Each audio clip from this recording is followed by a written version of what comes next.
चला सगळ्यांना शुभ दुपार।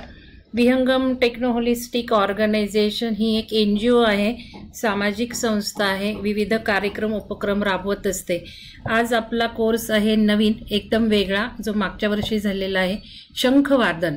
तर हे आशीर्वाद साळुंके सर जे आहेत ते योग शिक्षक आहेत आणि अहमदनगर जिल्ह्यात आहेत तेथून हा कार्यक्रम घेत आहेत। मागच्या वेळचा कार्यक्रम खूप छान झाला म्हणून आपण हा परत रिपीट केलेला आहे। तर सरांना मी विनंती करते, वेळ न घालवता तुम्ही सुरू करू शकता। नमस्कार सगळ्यांनी, पहिल्यांदा एकदम रिलॅक्स बसा। त्यानंतर व्हिडिओ ज्यांना पॉसिबल आहे त्यांनी व्हिडिओ ऑन करा, कारण आपल्याला प्रॅक्टिकली जास्त शिकायचं। आपला 3 दिवसाचा प्रोग्राम जे धेंडे मॅमने छान आयोजित केला आहे। पहिलं म्हणजे मी त्यांचं खूप अभिनंदन करतो मनापासून। बऱ्याच प्रकारचे कोर्सेस होत असतात, पण हा जो आहे तो वेगळ्या प्रकारचा। तुम्हाला या शंखाचं महत्व काय, त्यानंतर हा कसा वाजवतात, काय वाजवतात, कधी वाजवायला पाहिजे, कोणी नाही वाजवायला, ह्या गोष्टींचं आपल्याला औत्सुक्य असतं आणि ते आपण युट्यूबमधनं शोधतो वगैरे, ते शोधत असतो। पण रिअली आपल्याला सगळ्यांना वाजवायला आवडतं। माझं चुकत नसेल तर बघा, आपल्याला हे नक्कीच सगळ्यांना शंखवादन नक्कीच आवडतं। तर शंखवादन मॅडम धेंडे मॅम पण तुम्ही दरवेळेस रेकॉर्ड करता, हा विसरले असतील तर माहिती का पाहिजे बघा, लक्षात घ्या की बऱ्याचदा आपण प्रॅक्टिकली सगळ्या गोष्टी करायला, पण त्यामागचा जर प्रिन्सिपल आपण ध्यानात घेतला ना, तर ते करताना आपण मनापासून आणि कुठल्या तरी गैरसमजुतीखाली आपण करत एकदम क्लिअर विजन राहतात। सो त्यासाठी पहिले 10 मिनिटं आपण त्यासाठी घेतो। आता बघा, शंख शंखिनी अशी 2 प्रकार असतात। शंखिनी जी असते, आपण देवघरामध्ये पाहतो की त्याला असं काही वाजवायला नसतं, म्हणजे काय असं मुख म्हणूयात आपण, असं समोर असं नसतं त्याला काही। सो ते साधं असतं, आपण देवघरामध्ये ठेवतो किंवा केदारनाथ बद्रीनाथ इकडे अशा ठिकाणी गेलो की आपण तिथून आणतो, कोणी नातेवाईक किंवा, आणि ते ठेवून देतात। आणि दुसरा जो असतो तो शंख असतो, ज्याला छान असं वाजवायला एक मुख असतं इकडे, त्यानंतर असा हा शेप असतो। शंख जे योगासनामध्ये शंख प्रक्षालन ही जी क्रिया आहे शरीर शुद्धीची,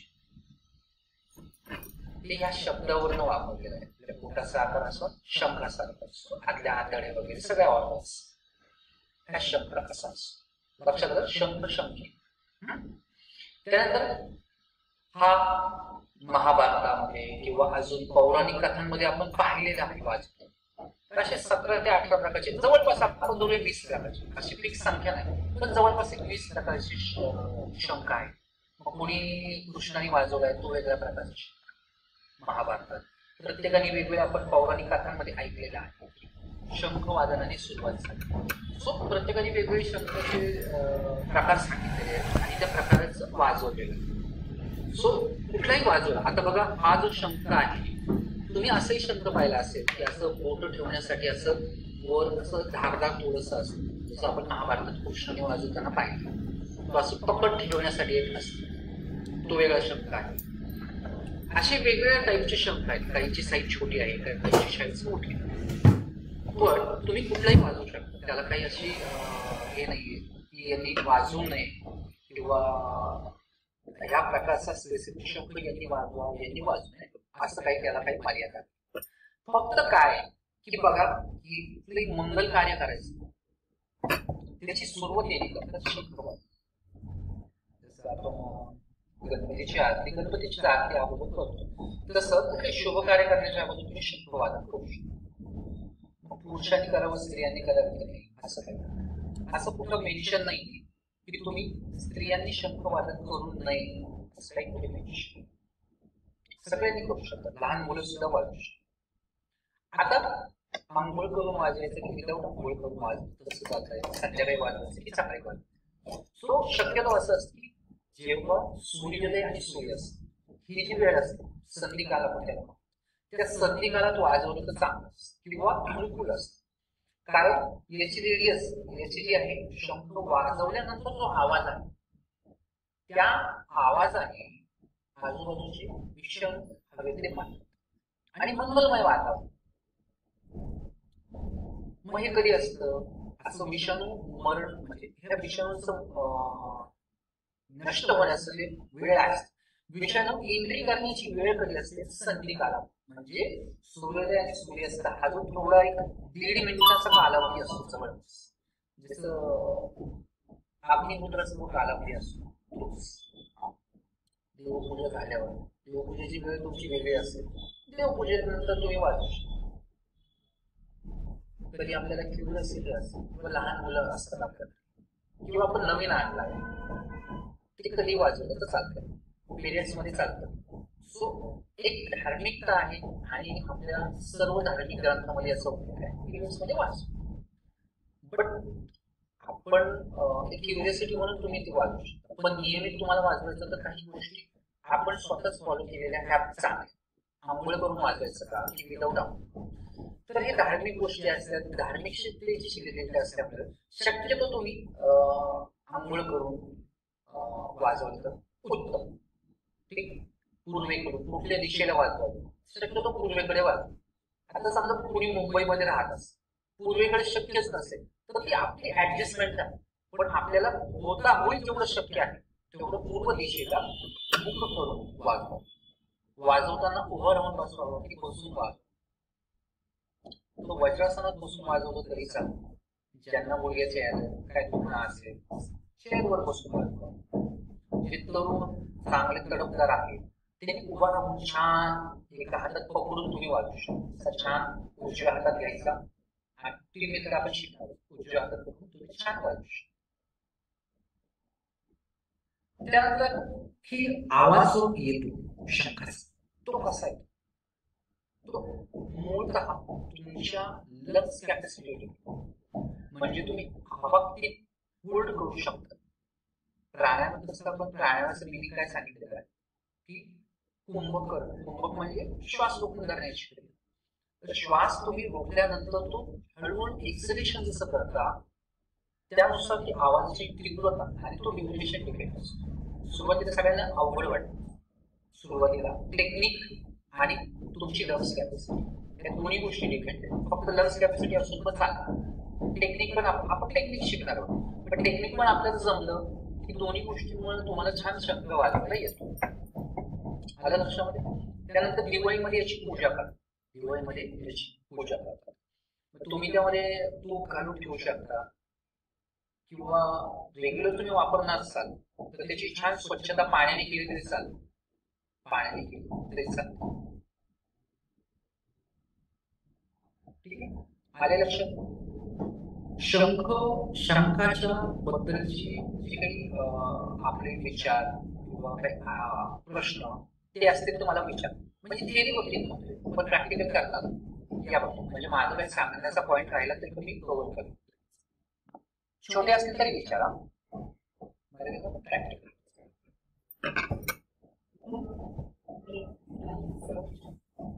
बीपी असणाऱ्यांनी वाजवलं तर चालतंय का?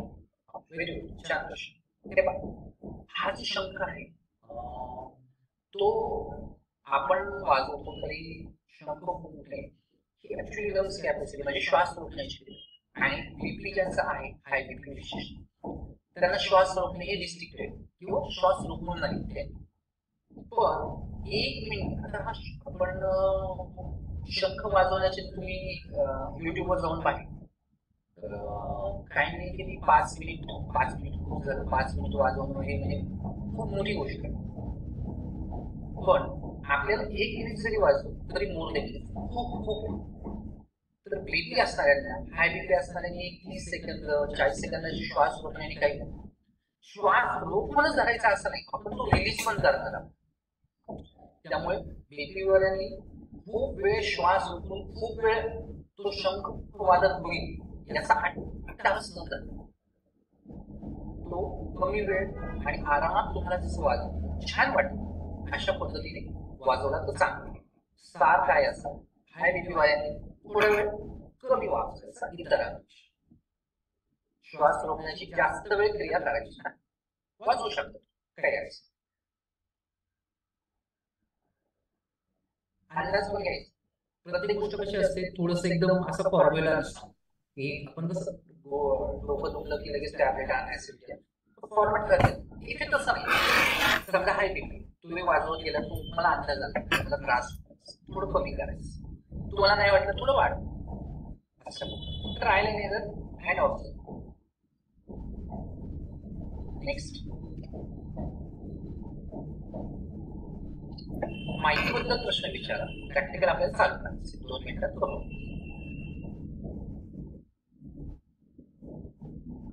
ठीक आहे, नाहीये इकडे अजून कोण? आपण शंख जो आणणार, हॅलो, आपण शंख जो आणणार आहे वाजवण्यासाठी, त्याचा देवघरातच ठेवला पाहिजे, पूजा केली पाहिजे, कुठं पण ठेवला नाही पाहिजे, काय असं? शक्यतो बघा की देवघरात आपण हा धार्मिकतेशी रिलेटेड प्रश्न आहे. तर धार्मिकतेशी रिलेटेड असताना शंख वाजवतो तर शक्यतो काय देवघरात ठेवला तर चांगलं. पण आता काही घरात लहान मुलं असतात, जो पूजा करतो तो शंख वादन करत असतच. आता समजा आपल्या घरात जेंट्स असतील, ते जर देवपूजा करत असतील आणि त्यांना वाजवण्यात खूप काही इंटरेस्ट नसेल, तिथे ठेवून पण काय वाढ. सो देवघरात उत्तम. पण जर तुम्ही देवपूजा करत नसाल किंवा तुम्हाला दिवसा पण तुम्हाला वाजवायचं, दिवसा वेळ आहे, तुम्हाला दुसरीकडे सोयीस्कर ठेवणं वाटत असेल तर दुसरीकडे ठेवा, देवघरात ठेवणं. तर एक प्रश्न होता की शंख वाजणारा कसा ओळखावा आणि कसा तो म्हणजे घ्यावा. जर नवीन आपल्याला घ्यायचा असेल तर पारख कशी करावी वाजणाऱ्या शंखाची? आता बघा, ऑनलाईन पण शंख मिळतात आणि ऑफलाईन, किंवा म्हणजे तुमचं कोणीच जात असेल केदारनाथ, बद्रीनाथ, रामेश्वर, तर काय करायचं, त्यांना तुम्हाला सांगायचं शंख आण. मग काय करायचं, जड पाहायचं. जड म्हणजे कसा, वजनाने जड. लक्षात घ्या, वजनाने जड असते का शंख, पहिला गोष्ट. आणि कधी कधी ना शंखामध्ये डुप्लिकेट पण शंख आहे.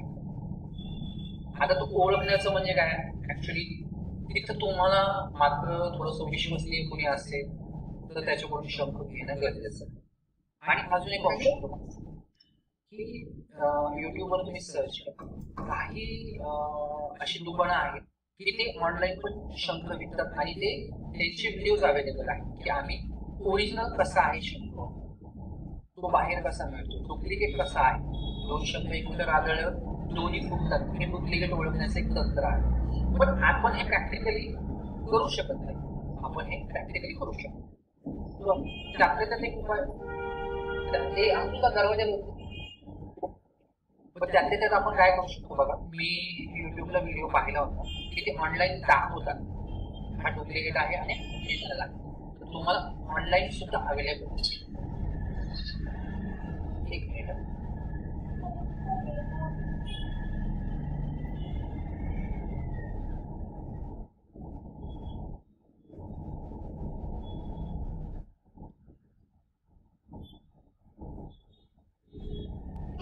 सो ऑनलाईन युट्यूबला तुम्ही सर्च करा. कुणाला जरी सांगायचं असेल आणायला तर काय करायचं, युट्यूबला पहिल्यांदा पाहायचं त्या संबंधित व्हिडिओज आणि कशा टाईपचे आपल्याला सांगायचे. मी तर तुम्हाला सांगितलं, पण हे तुम्हाला कोण करून देणार तिथे की डुप्लिकेट की बोलू, कारण ते प्रॅक्टिकली करून देण्याची गोष्ट, पण आपल्याला ते काही शक्य नाही. मग काय करायचं, आपण युट्यूबवर व्हिडिओज पाहायचं. 2 व्हिडिओ अवेलेबल आहे, तुम्ही पाहिलं तरी चालेल. तुम्हाला लिंक मिळाली तिथे त्यांच्या मॅमला सेंड. आणि तिथे मग आपल्याला त्या दुकानात स्पेसिफिक शंखाचे दुकान आहे, मोठे मोठे दुकान असतात, तिथे ओरिजिनल शंख.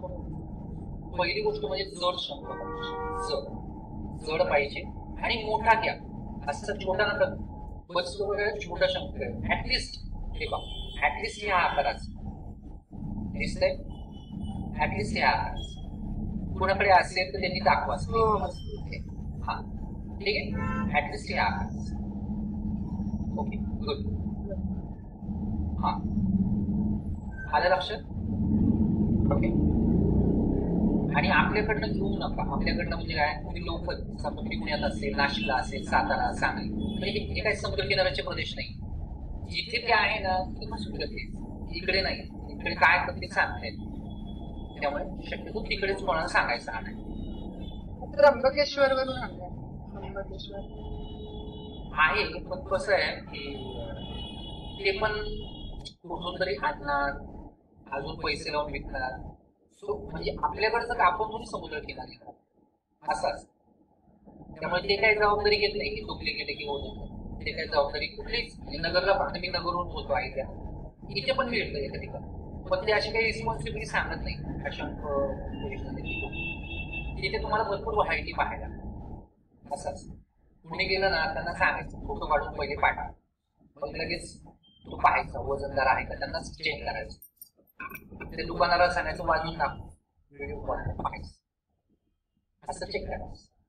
ठीक आहे. साधारण किंमत काय असते? हा माझ्याकडे 2 येतो, तर 1400-1500 पर्यंत जातो.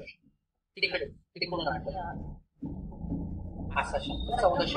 आपण हेच आहे, पण मग वजन म्हणजे किती अंदाज येतो? नाही, वजन म्हणजे कसं, वजन ऍक्च्युली वजन नाही, हलका म्हणजे असं वजन जर आपण नाही म्हणत एखादी गोष्ट वजनदार आहे जरा केअर केअर, आणि एखादं कसं हलका असतो तसं आपल्याला जाणवतो वजनदार अशा.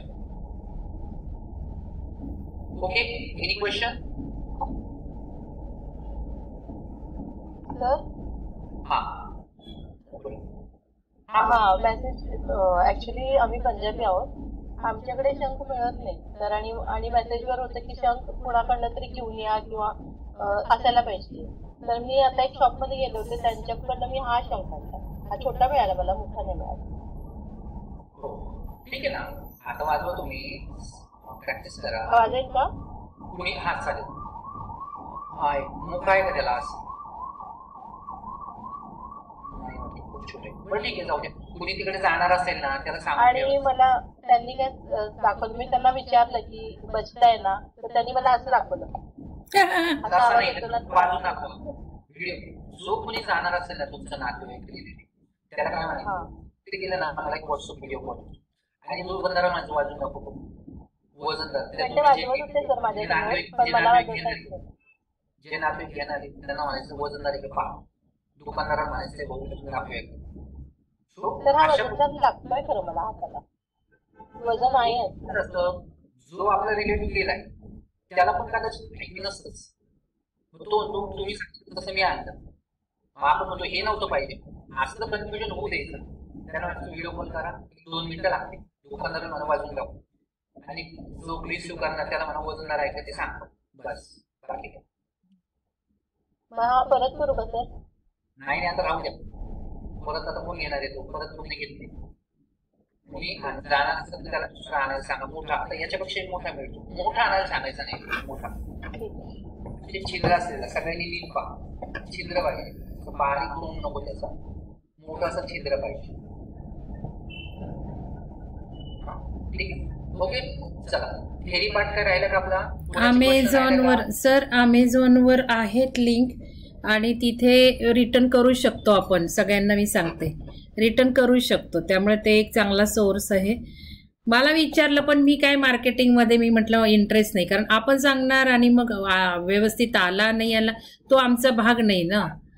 कारण काय आहे, आपण शिकवण्यासाठी कोर्स ठेवलाय. काय शिकतो आपण, आपल्या स्वतःजवळ ते साहित्य असेल तर शिकतो. त्याच्यामुळे मग ते आम्ही काही जबाबदारी घेणार नाही, फक्त मी सांगते. कारण कन्याकुमारीला पण मी बघितलं तर वाजून कोणीच दाखवत नाही, त्या लोकांना वाजवता येत नसतो. ते म्हणतात, ते एवढं सांगू शकतात की हा वाजणारा आहे, हा चांगला आहे, हा नाही, पण वाजून नाही दाखवू शकत. ते आपल्यालाच बघावं लागतं. बरं, अमेझॉनची लिंक पण पहा, थोडस चेक करून ट्रायला नाही देत. आणि जर काही अडचणी असेल तर मला तुम्ही विचारू शकता, व्हॉट्सअप करा, हे करा, कॉल करा, विचारू शकता. ठीक आहे, आणायच्या वेळेस किंवा करताना काय अडचण. ठीक आहे, क्वेश्चन संपले सगळ्यांचे, राहिलेला तर पुन्हा विचारू. म्हणजे आपल्याला काय आज राहिलेला वेळ आणि उद्याचे 2 दिवस पूर्ण प्रॅक्टिकल मध्ये घालायचे. संपले क्वेश्चन? ठीक आहे, चल आता मेन प्रॅक्टिकल कडे जाऊ. मला हे बघा, पहिल्यांदा म्हणजे बघा, हा पकडायचा असा उजवा हात असा. इथं बघा बोटांसाठी 2 रेषा, बोटांसारख्या म्हणजे आपल्याला पकड मिळण्यासाठी 2 रेषा आहेत. आता शंखाला आहे ना नॅचरली असं काही नसतं बरं का, हे काय हे नॅचरली आहेच असं ते मशीन मध्ये ना थोडंसं डिझायनिंग करतो. शंकू समुद्रात सापडल्यानंतर त्याला मशीनने डिझाईन केली जाते. असा पकडला उजव्या हातात इथे आपला ओठ जो आहे ना ओठ या सर्कलच्या मध्ये बरोबर आतमध्ये थोडा इन्सर्ट करायचा. असा मोठाचा चंबू बनवायचा आणि जे योगातले आहे त्यांनी काठी मुद्रा थोडसा अशा पद्धतीने त्यामध्ये म्हणजे बाजूने हवा आत नको जाईल. आपण जी सोडतोय ठिकाणी एक्झेल करतोय तीच जायला. त्यानंतर अँगल बघा. अँगल थोडासा असा ठेवायचा म्हणजे आपण हवा अशी सोडणार आहोत आणि हे थोडंसं वर आहे. म्हणजे हवा जेव्हा सोडू आपण तेव्हा याच्या पृष्ठभागाला ती फ्रिक्शन करून पुरेसं आणि मग आवाजाची मंजूळ निर्मिती महत्वाची. ती एकदाच येणार नाही बरं. आज लगेच झालं की आपल्याला लगेच येईलच असं नाही. हळूहळू ही प्रॅक्टिस नाही येत. हा प्रॅक्टिसचा भाग आहे. तुम्ही 2-3 दिवस आज शिकलो रोज वाजवायचं दिवसात 2-3 वेळ वाजवायचं ते आपोआप येऊन जातं. ठीक आहे ओके. आता बघा पहिल्यांदा मी काय करतोय हवा आत नाकाने हवा आत घ्यायची.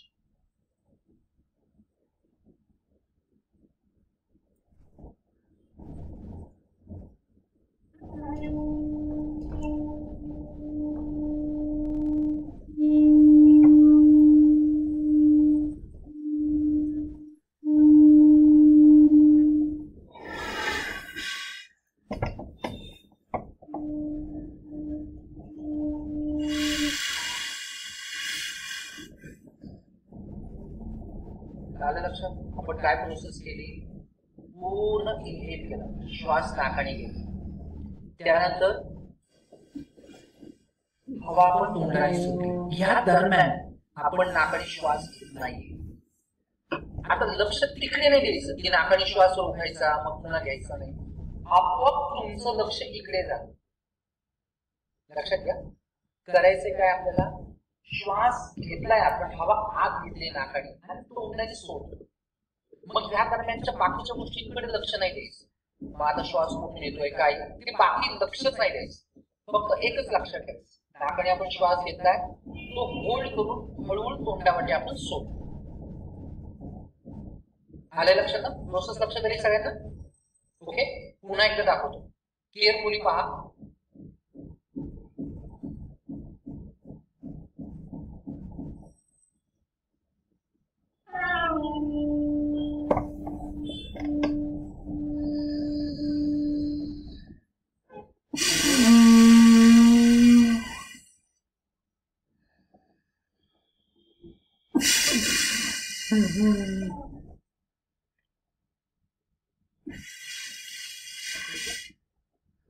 आता काय करा सगळ्यांनी ऑडिओ ऑन करा. ज्यांच्या शंका आहे त्यांनी ऑडिओ ऑन करा. ऑडिओ ऑन करा. तुमचा जो व्हिडिओ आहे तो असा करा. मोबाईलवर जॉईन असतात तर असा करा. फॉर एक्झाम्पल कॅमेरा फ्रीज करा. आज माझ्या इंग्लिशचा सुद्धा काय आजूबाजूचा आवाज थोडासा ओके. पहिल्यांदा काय करा सगळ्यांनी डोळे उघडे ठेवा. भरपूर श्वास घ्या. भरपूर श्वास रोखा. ओठाचा चंबू करा. बरोबर त्या होलवर तिने टेकवा. शांतपणे श्वास सोडा. थंड वाट.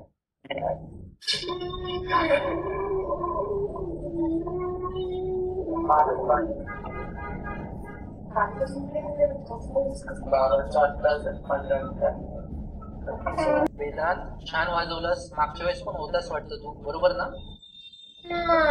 आता चालू दुसरं लहान मुलगा असेल. ठीक आहे हा शैलेश मॅम तुमचं काय चुकलं बघा. आता श्वास तुम्ही रोखलं कमी. माझ्या लक्षामध्ये श्वास जास्तीत जास्त रोख आणि कंट्रोल करत करत सोडले. आता डोळे बंद करा. सगळ्यांनी एक गोष्ट लक्षात करा. आता डोळे बंद करा म्हणजे तुमचं लक्ष त्या श्वासाकडे राहील. डोळे उघडे ठेवलं बाकीकडे लक्ष जातं घरात. स्टार्ट. इनहेल टोटल इनहेल भरपूर श्वास घ्या. डोळे बंद, श्वास रोखा, एक्सेल.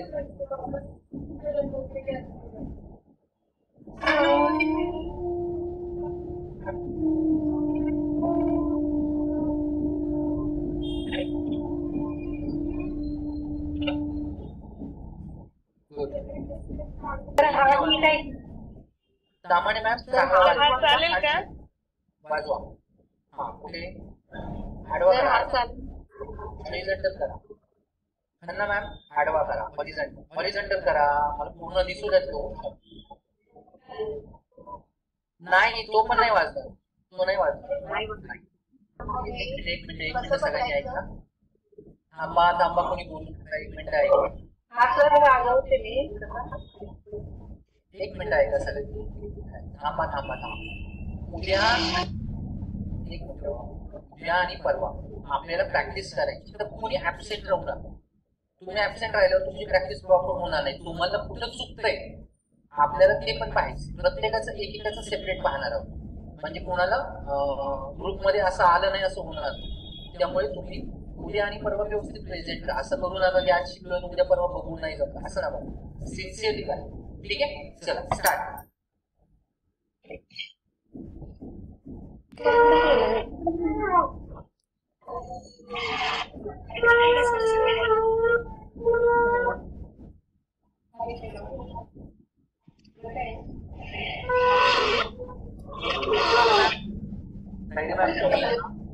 श्वास घ्या पहिले, सगळ्यांनी श्वास घ्या, रोखा आणि मग त्यातनं एक्सेलेशन हळूहळू कंट्रोल ठेवत करायचं.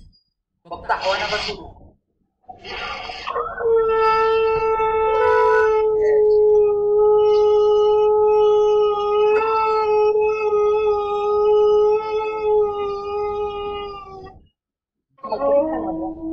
करंट मॅम छान आलाय. करेक्ट.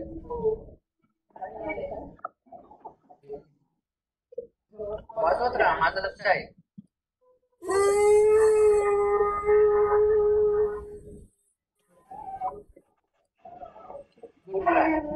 आणि मॅम गुड ट्राय करत. मोहिते मॅम तो कॅमेरा तो आडवा ठेवा. तुम्ही वाजवताना काही दिसतच नाही. कॅमेरा असं आडवा करा. आवाज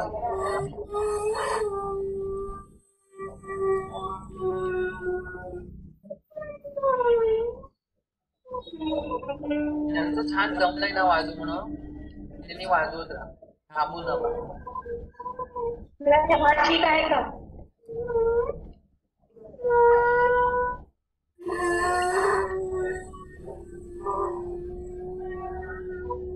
खांडके मॅम थांबू नका. बरोबर आहे, वाजवा वाजवा.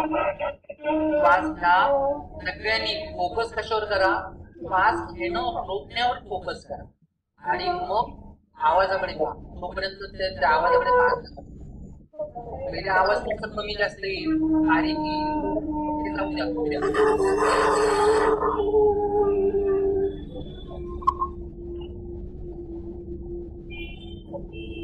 प्रमाणे मॅम बरोबर आहे, सुरू ठेवा.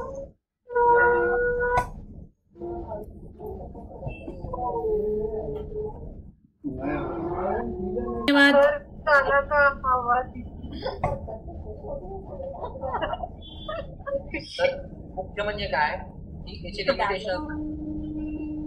थांबा थांबा थांबा. उद्या परवा आपल्याला अर्धा तास तेच करायचंय, दुसरं काहीच बोलायचं नाही. काय आता एक शॉर्ट मध्ये ज्यांना पोटाचं काही हर्निया वगैरे असेल बघा, लक्षात घ्या. तुम्ही आता वाजवताना तुमच्या लक्षात असेल की पोटावर ताण येतो, मग काय प्रिकॉशन घ्यायची? खूप तुम्ही आकंठ जेवलात त्यानंतर मात्र वाजवा, पहिली गोष्ट. दुसरी गोष्ट की ज्यांना हर्निया आहे म्हणजे सेन्सिटिव्ह गोष्ट जी आहे, हर्नियाचा प्रचंड त्रास, त्यांनी मात्र याबाबत काळजी घ्यायची. पोटावर ताण येऊ द्यायचं. आलं लक्षामध्ये? एवढ्या दोन गोष्टी फक्त पाळायच्या, त्यापेक्षा जास्त दुसरं काहीच प्रिकॉशन. ओके, बरं वाटलं? माझ्याकडे आता शंख नाही आहे, तर 2 दिवस प्रॅक्टिस करायची आहे, तर त्याचा काही सबस्टिट्यूट असू शकतो का? सबस्टिट्यूट नाही, त्याला काही सबस्टिट्यूट मग मी प्रॅक्टिस नाही करू शकणार ना, मग माझ्याकडे छोटा शंख. कारण मी मागवेन, पण त्याला उशीर म्हणजे वेळ लागेल ना यायला. हवा आपल्याला इनहेल आणि एक्झलेशन करण्याची प्रॅक्टिस करा छोट्या शंखाने, तेवढी तर होऊ शकते ना. आणि दुसरं म्हणजे धेंडे मॅमच्या मधले दुसरे सेशन्स चालू असतात त्यांचे प्राणायामाचे. या प्राणायामाचं सेशनचं तुम्हाला सर्वांना चांगलं होतं. रात्री आपला 9:30 ते 10 कोर्स सुरू आहेत. 1 तारखेपासून सुरू झाले, महिन्याभराचा आहे ओंकार साधना. तुम्हाला वाटलं तर तुम्ही जॉईन होऊ शकता. अजूनही फी आहे पण त्याला 299 रुपये. योग शिक्षक नीता मॅडम घेत आहेत आणि उत्कृष्ट आपण काही खास ध्यान प्रकार त्यात डिझाईन केलेले आहेत. आणि शैलजा मॅडम आणि मी योग निद्रा सुद्धा घेणार आहोत, तर ते तुम्ही जॉईन करू शकता. म्हणजे तुम्ही एक्सरसाइज करत असाल, तुम्ही सूर्यनमस्कार करत असाल, तर त्यानंतर जर वाजवलं तुम्ही, व्यायाम केल्यानंतर सूर्यनमस्कारानंतर, तर तुमची लंग्स कॅपॅसिटी वाढलेली असते. सकाळी बघा तुम्ही इमॅजिन करा डोळ्यात तुम्ही सूर्यनमस्कार केला, छान घाम वगैरे आलाय, शरीर असं फ्रेश झालंय, मन असं एकदम सूर्यासारखं छान फ्रेश झालंय, आणि त्यानंतर तुम्ही शंख वाजवताय. वाव, हे तुम्ही एकदा करून पहा. मी जे सांगतो एकदम प्रसन्न वातावरण होऊन जाईल आणि तुमचा दिवस प्रसन्न. एकदाही करून बघा. व्यायाम केल्यानंतर किंवा सूर्यनमस्कार केल्यानंतर हे केलं तर अति उत्तम, चांगलं जमेल आज. ठीक आहे, ओके. चला, धन्यवाद आशीर्वाद सर. सगळ्यांना धन्यवाद. आज बऱ्याच जणांनी नाव टाकलेलं नाही आहे, नंबर टाकलेला नाही, आणि कृपया मला कोणी फोन करू नका. फक्त व्हॉट्सअप मेसेज करा. तुमची नावं नंबर व्यवस्थित लिहा. सगळ्यांना खूप खूप धन्यवाद. तुम्हाला जर शंख नसेलच तर काही उपयोग नाही आहे. हे प्रॅक्टिकल कोर्स आहे, त्यामुळे तुम्ही व्यवस्था करा इकडनं तिकडनं आणण्याची, नाही तर ऐकून काहीच उपयोग नाही होणार आहे. तर चला, सगळ्यांना धन्यवाद. आणि उद्या शार्प 4 वाजता सगळ्यांनी प्रेझेंट राहा. 4 का 4:30 सर? सॉरी 4:30. 4:30ला. आणि त्यासाठी त्यांनी मॅमने कोर्स डिझाईन केलाय, छान आयोजित केलाय. यासाठी 3 दिवस जमलं सर मला. ओके, ठीक आहे. सगळ्यांनी काय करा, आज क्लास संपला तरी प्रॅक्टिस करा, आणि उद्या 4:30ला नक्की भेटा. आपण अर्धा तास प्रॅक्टिस करतो. धन्यवाद सर. ओके, चल थांबूयात.